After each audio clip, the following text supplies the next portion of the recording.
So it's a few days after Christmas, and maybe a good time to evaluate. You know, it's always good to evaluate whenever something's gone by and say, how did I do? How could we do better? You know, we do this on normal years. We do this around Thanksgiving. We have a long list of who's responsible for cooking what, and then we go through and say, what did we make too much of? What didn't we make enough of? This is really weird. It's proof that I like spreadsheets more than I should, maybe, but it helps us get better every year. So how was your Christmas? And how can you make it better every year? And how do you deal with disappointments around Christmas? We've got them. No matter how marvelous and magical your Christmas was, there are always things that don't quite go right. Always something. You're at the Takeout. I'm Pastor Jeremy from Community United Methodist Church in North Muskegon. That's communitychurchumc.org. Thanks for showing up. Let's do a recap on Christmas. So what we forget is that the birth of Jesus is just a way to begin a story about Jesus. And in fact, two of the Gospels don't say anything about his birth. Paul, who is the earliest writer in the New Testament, doesn't say anything about his birth. That kind of didn't matter to them. They didn't make that onto the short list of things that they thought everybody ought to hang on to. That wasn't in the summary of the faith. And so that's interesting. It's interesting maybe that by the year 325, the Council of Nicaea, then they feel obliged to include virgin birth on the list of things you have to believe. No, maybe earlier than that, maybe in the middle of the 2nd century already with the Apostolic Creed. And we're not quite sure where it came from, but it says born of a virgin. But Christmas, thank goodness, is over.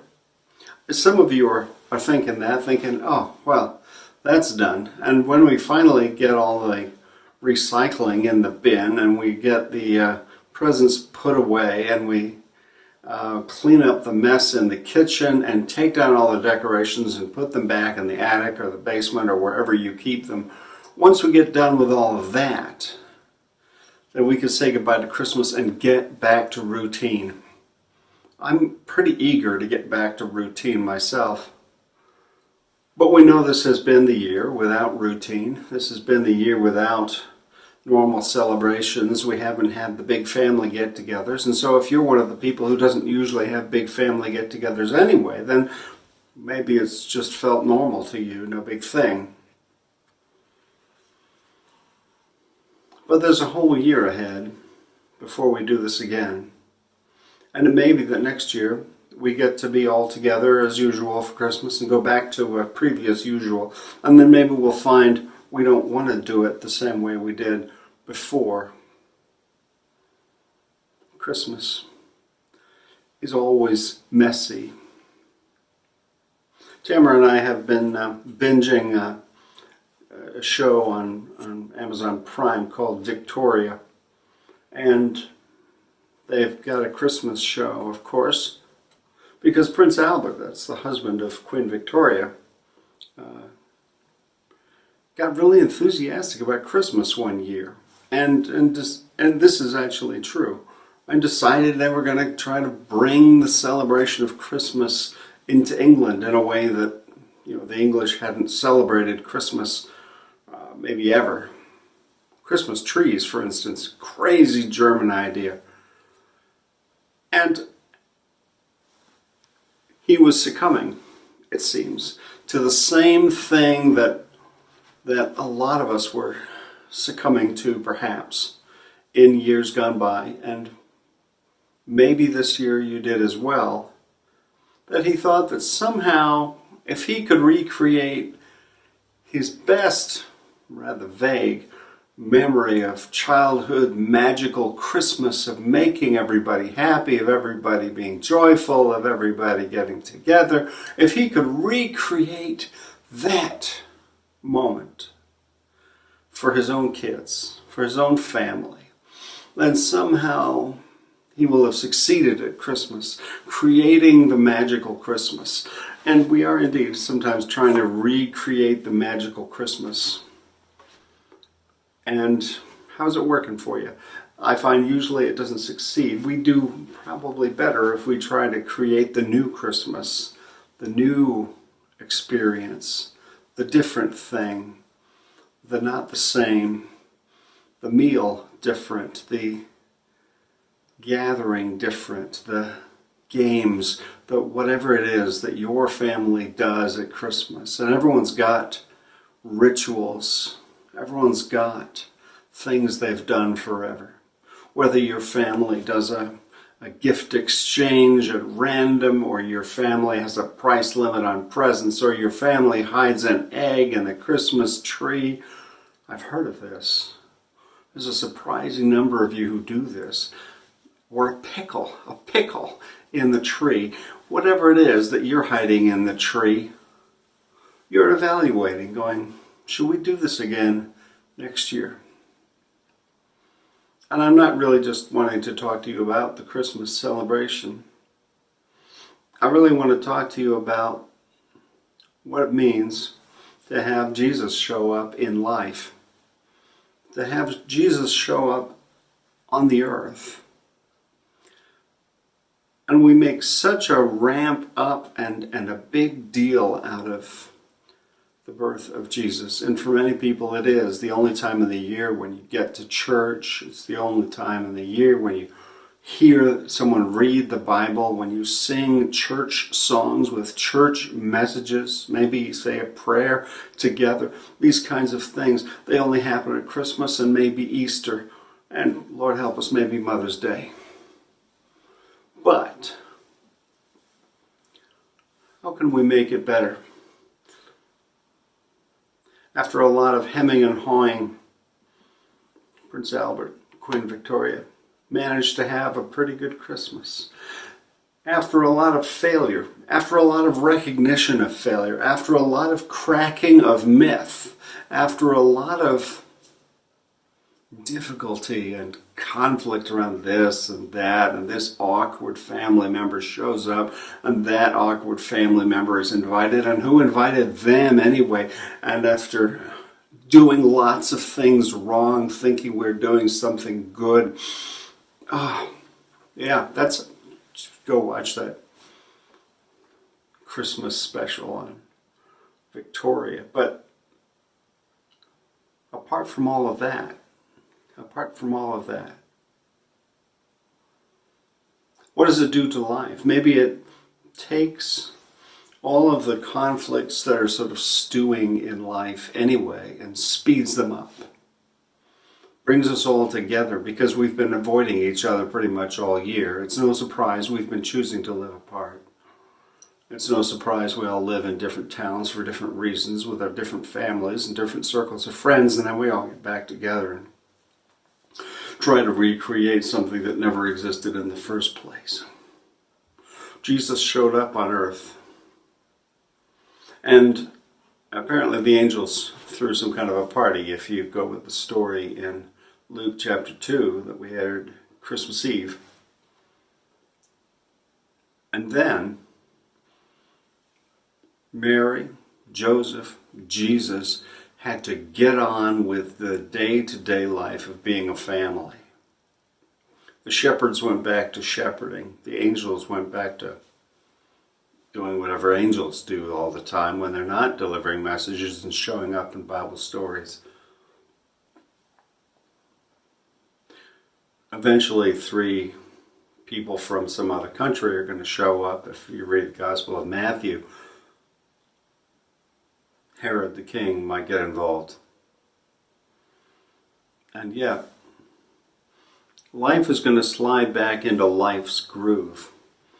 And I'm really aware that this year, life has not had a very normal groove.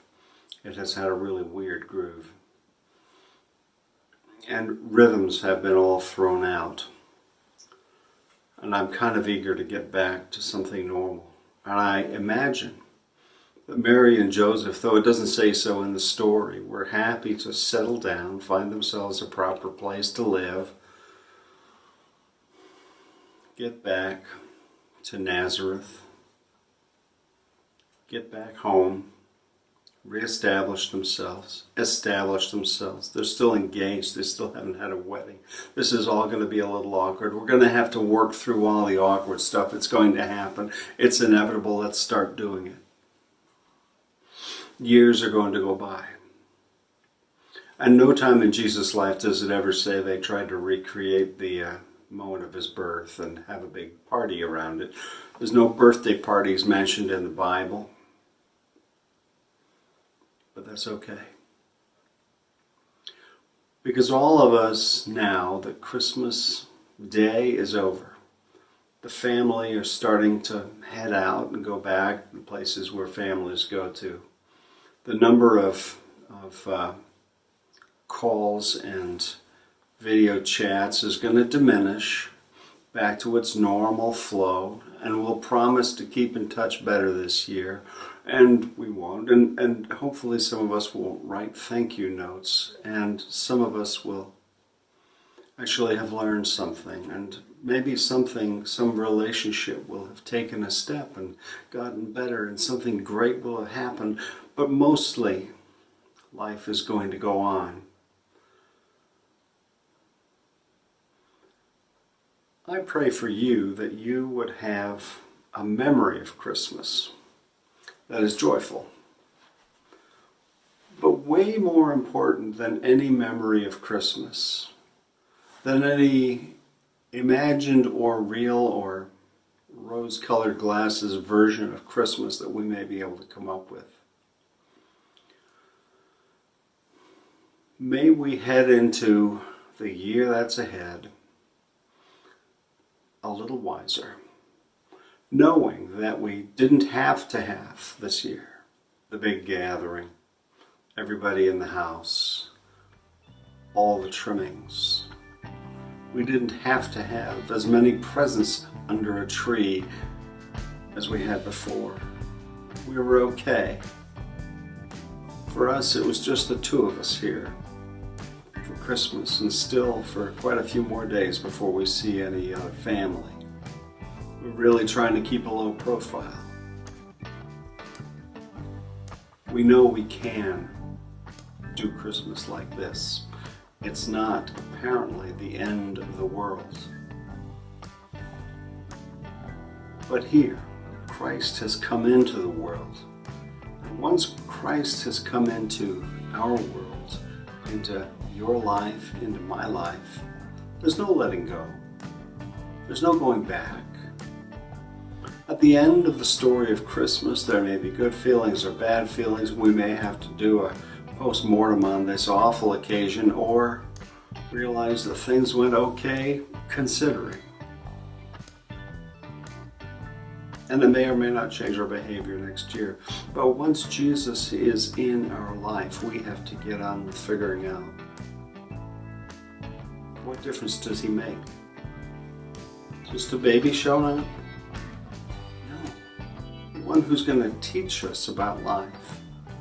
One who's going to remind us that the most important thing is to love one another, is to support and strengthen one another. And he is the greatest gift. Maybe to take our minds surprisingly, a little counterintuitively, a little counterculturally, surprisingly make us more spiritually minded, less materially minded.